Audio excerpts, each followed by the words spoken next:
Hello friends, welcome back to the channel and thank you for being here. So today we are going to be dealing with cognitive dissonance, confirmation bias and intellectual dishonesty, as I mentioned in last week's episode. And this episode is the second last of the series that I've put together, which has been my first dive into the YouTube world of making videos. So yes, today is effectively the last episode, although next week there will be an episode, but that's more dealing with the tools that we need to combat modern fascism, really, namely critical thinking, intellectual honesty, objectivity. Right, so that's next week. I'll be ending off that series. I think once I've done with that, I think I'm going to sort of move into a slightly different format and start to do videos that are maybe one every 2 days instead of one once a week. And I'm going to look at more current issues, things that are happening in the news on a daily basis, instead of doing these deep dives. I think eventually you run out of things to talk about in these deep dives. But that's for the future. So for today, let's get going. Understanding cognitive dissonance, confirmation bias, and intellectual dishonesty in modern Western politics. Cognitive dissonance is the mental discomfort experienced when holding two conflicting beliefs or values at the same time. It often leads individuals to rationalize or adjust their beliefs to reduce this discomfort. Confirmation bias is the tendency to seek, interpret, and remember information that confirms pre-existing beliefs, often disregarding or undervaluing contradictory evidence. And intellectual dishonesty is the act of avoiding truths, misrepresenting facts, or manipulating arguments to defend a position, often knowingly. So in section 1, we're going to talk about cognitive dissonance in politics, what it is. Political supporters often struggle to reconcile contradictions between their beliefs and their party's actions or policies. A definition, for example, a psychological conflict that arises when actions, words, or facts challenge deeply held beliefs. A politician claims to support fiscal responsibility but enacts policies that increase national debt. And it can conflict in ways like supporters must either justify this behavior or confront their belief in fiscal conservatism. So some real world examples: US voters and tax policy. Many voters demand lower taxes while simultaneously advocating for increased public services such as healthcare and infrastructure. So, yeah, those things are paid for by taxes. So to get them, advocating for increased services, you need to increase taxes. I was I think it's countries like Norway and Sweden.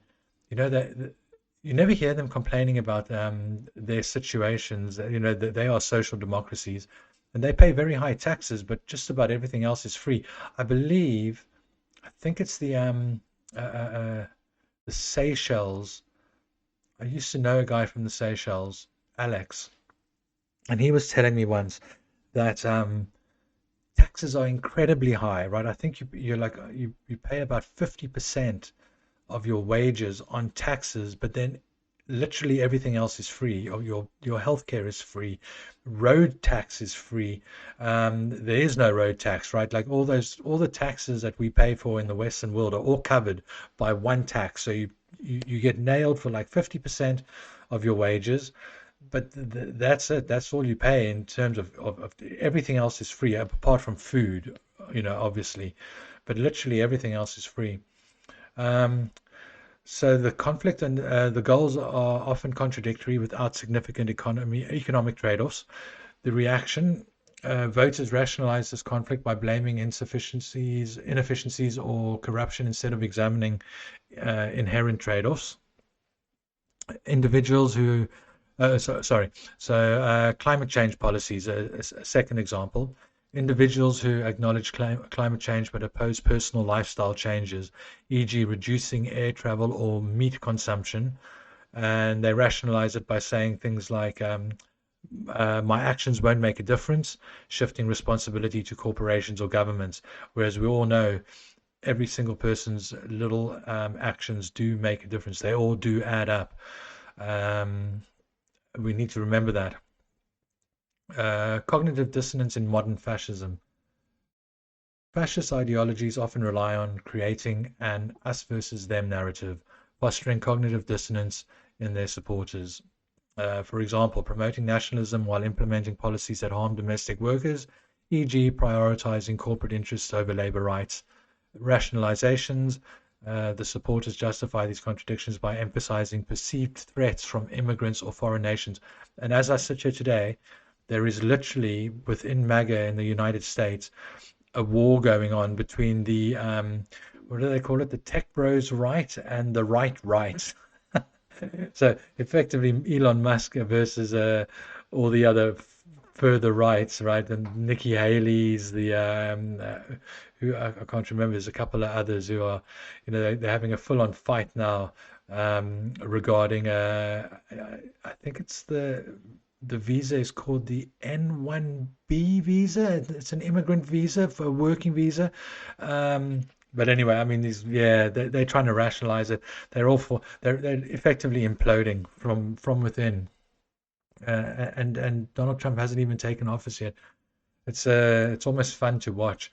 If it didn't have such real world consequences, I'd be giggling away. All right, let's talk about some logical fallacies relating to cognitive dissonance. Appeal to fear, highlighting exaggerated threats to justify oppressive policies, and the red herring fallacy, which is diverting attention from internal contradictions by focusing on external enemies. Sometimes, often fabricating these enemies. Sometimes these external enemies don't even exist. They just make them up to support their narrative. Okay, section two, confirmation bias in politics, and how it shapes political perception. Definition, a mental shortcut where individuals favor information that aligns with their beliefs and ignore evidence that challenges them. These biases can lead to echo chambers in media and social networks, reinforcing existing views. For example, social media algorithms prioritize content users are likely to engage with, amplifying one-sided narratives. So we know that Twitter/X does this completely. It's why so many people are moving away and moving to Blue Sky, which I believe doesn't even have an algorithm, or it does, but it's programmed in such a way that it sort of just keeps everybody where they want to be instead of pushing one-sided narratives. Uh, that we can talk about some other time. Algorithms. It's another thing. Aggressive algorithms. We can talk about. Maybe I'll make a video just on that or around that. Social media and aggressive algorithms. I'll think about that one. For example, real world examples, Brexit referendum.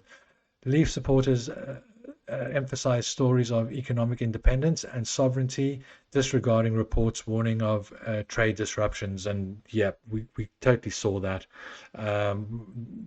Yes, we got economic independence and sovereignty, and it meant nothing. It's done squat for us, absolutely squat. So what? Who cares? It's done absolutely, and the trade disruptions have been immense. And I think I mentioned it in my last video, but I believe that Keir Starmer has sent someone, an envoy, over to Brussels to now go and talk about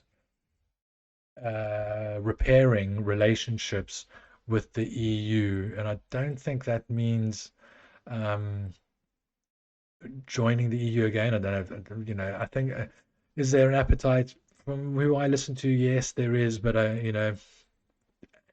52 to 48, they won. Like there was a democratic process and us Remainers lost 52 to 48. So I think even though we were lied to, even though the 52 who voted to leave were all lied to, and same as what happened with this most recent election in the US.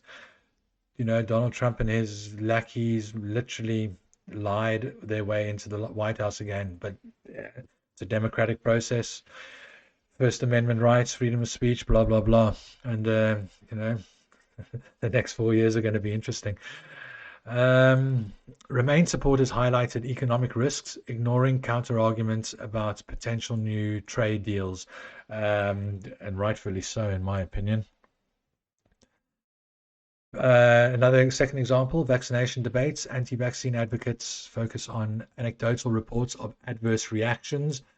I don't even think I know of one actual adverse reaction. I know some people sort of felt a little bit grotty after getting the can't remember which was the Pfizer one. I can't even remember the names now. I felt like after my first vaccination, COVID days, I did feel like I had been punched slightly on my arm. They said to expect something like that. And I think I might have had, I think the second vaccination, I might have had a bit of a headache, but that for me, that was all it was. But none of this, people die. And there were no microchips. Well, yeah, there were no microchips in the vaccine.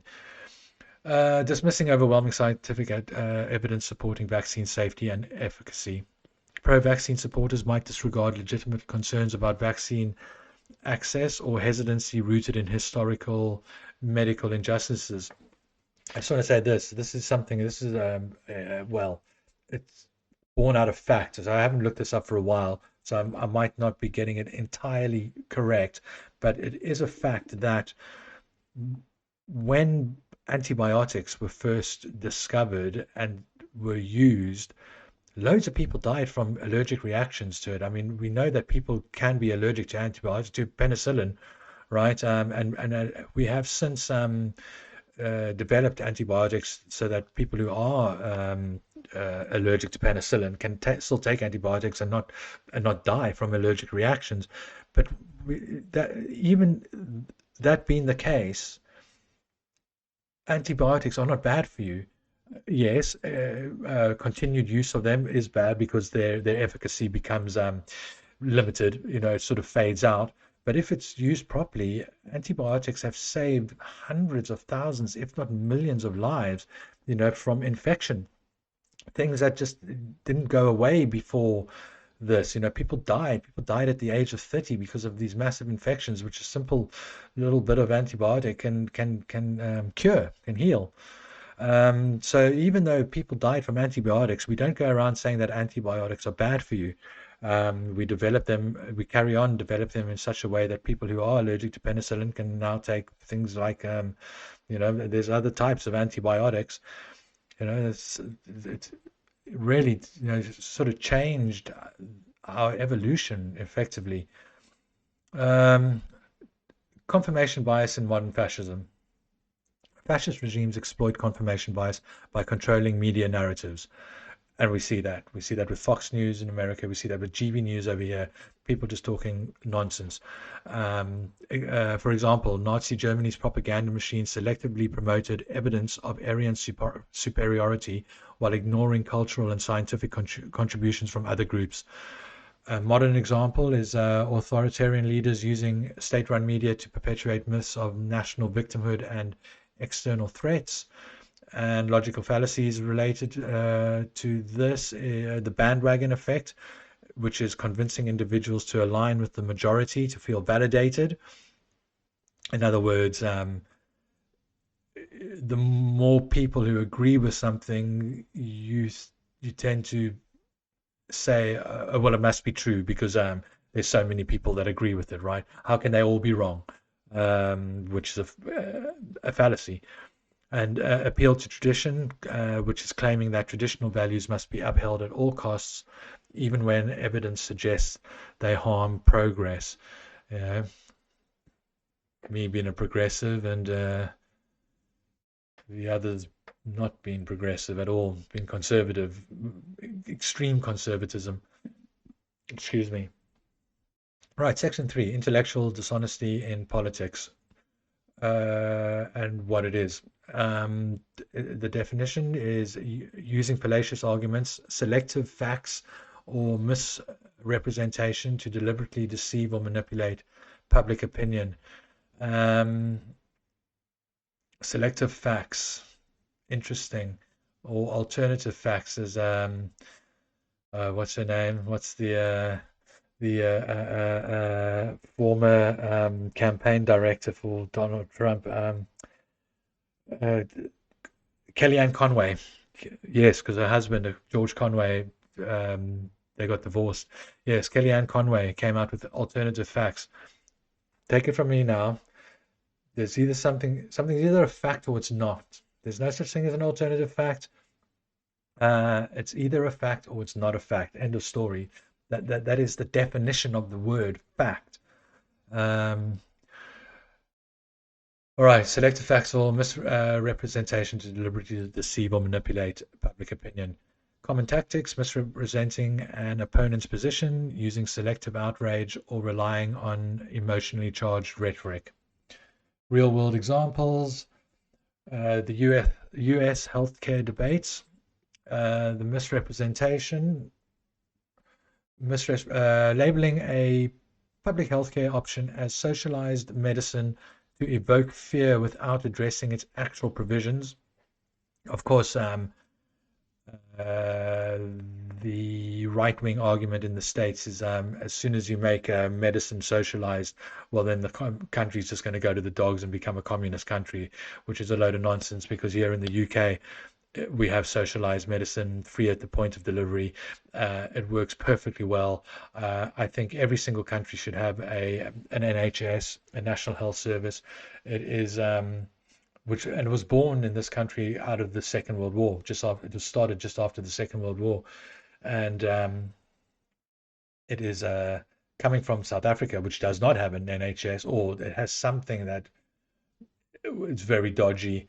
There are government hospitals, well, they were back in my day, but they were, yeah, they were terrible, really. I mean, they filthy, dirty, not looked after, because the government couldn't care less. Um, all right, the straw man argument, which is a fallacy. If we allow public health care, the government will control every aspect of our lives. Um, which is funny considering they they've forced well, they haven't. They've told state governments in the US that they can control people's lives by controlling abortion and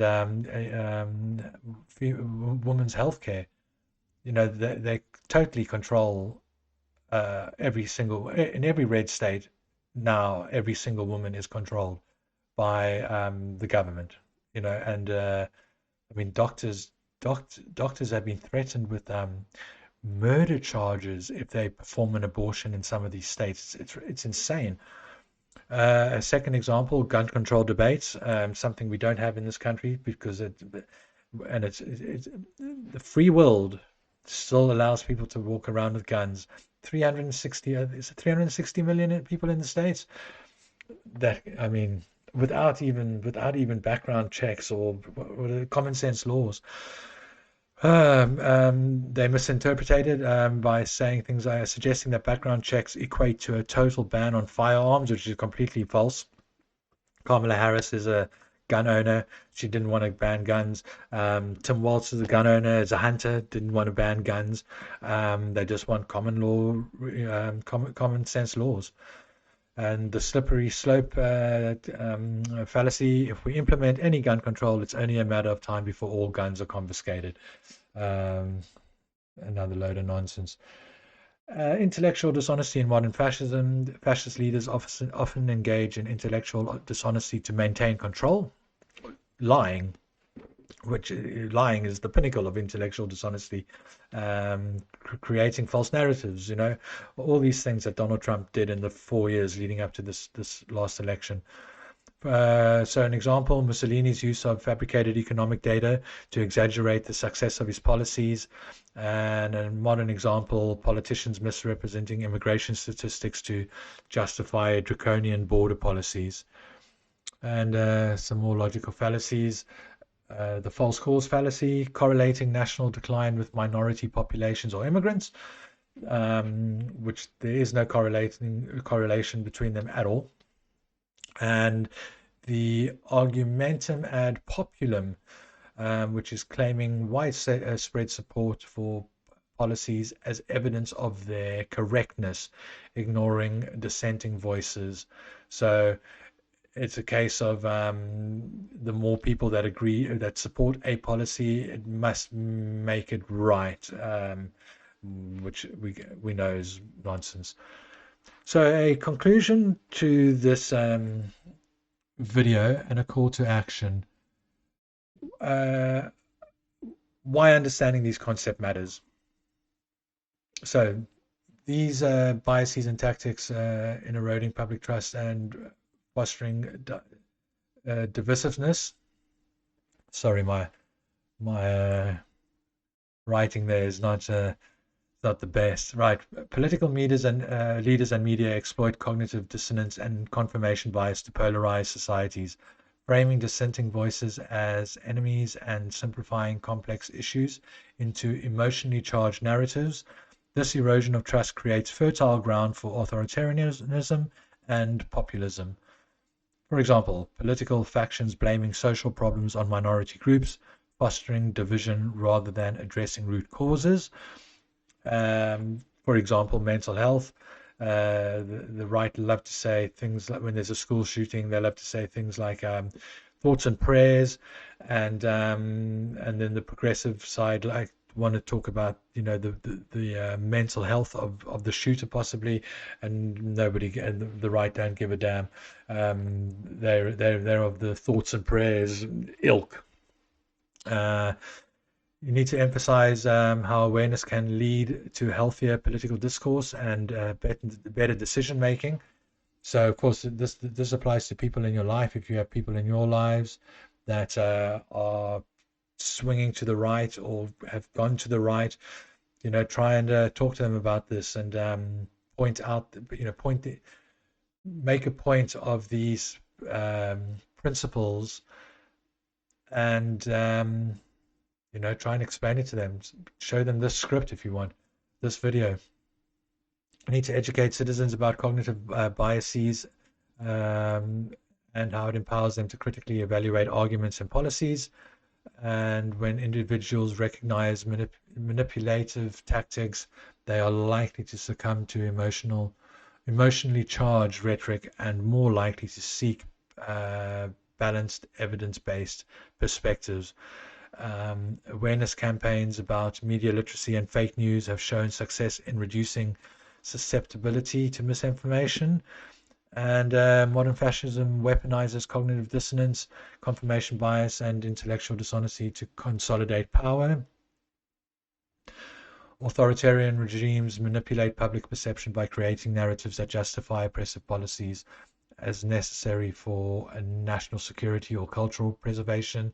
These regimes amplify confirmation bias by controlling media and fostering echo chambers while leveraging cognitive dissonance to force loyalty. For example, fascist governments frame dissent as treason, forcing individuals to choose between their identity as patriots and their ethical opposition to injustice. This dynamic weakens resistance and consolidates authoritarian control. Strategies for combating these issues: actively seek information that challenges personal beliefs and engages with credible sources.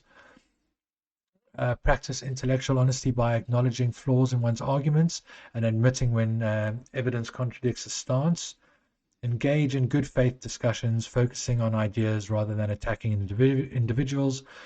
And hold political leaders accountable by fact-checking their statements and demanding transparency, something which the moderate media, I should say, of the legacy media i.e. MSNBC and CNN, are not doing and did not do in the 4 years leading up to this I mean, MSNBC did to a certain degree, to be fair. The Rachel Maddows, the Lawrence, crikey, I've forgotten his surname. It'll probably come to me in a minute. But some people did, but CNN certainly didn't. They just sort of ran because Donald Trump's going to end up suing them, and they're going to have to end up paying like $15 million, like ABC. I think it was ABC just did with the George Stephanopoulos interview. I think it was, called him a rapist, an arist. Sorry, can't say that on YouTube. All right, and then in closing, democratic societies thrive when citizens engage with ideas openly, and they question authority responsibly and prioritize evidence-based reasoning. Upholding intellectual honesty ensures that policies are driven by genuine needs and considerations rather than partisan agendas or fear-mongering. For example, history shows that movements built on truth and transparency, like the civil rights movement, achieve sustainable progress compared to those fueled by deceit. Encourage, sorry, I'm reading the directions out here. Viewers should challenge their own biases, recognize logical fallacies, and contribute to a more informed and civil political culture. Viewers should take active steps to engage with diverse perspectives and approach conversations with curiosity rather than judgment. By challenging biases, individuals contribute to a culture of mutual understanding and collective growth. For example, participating in community dialogues or debates fosters an environment where differing opinions are discussed respectfully, leading to more inclusive and effective solutions.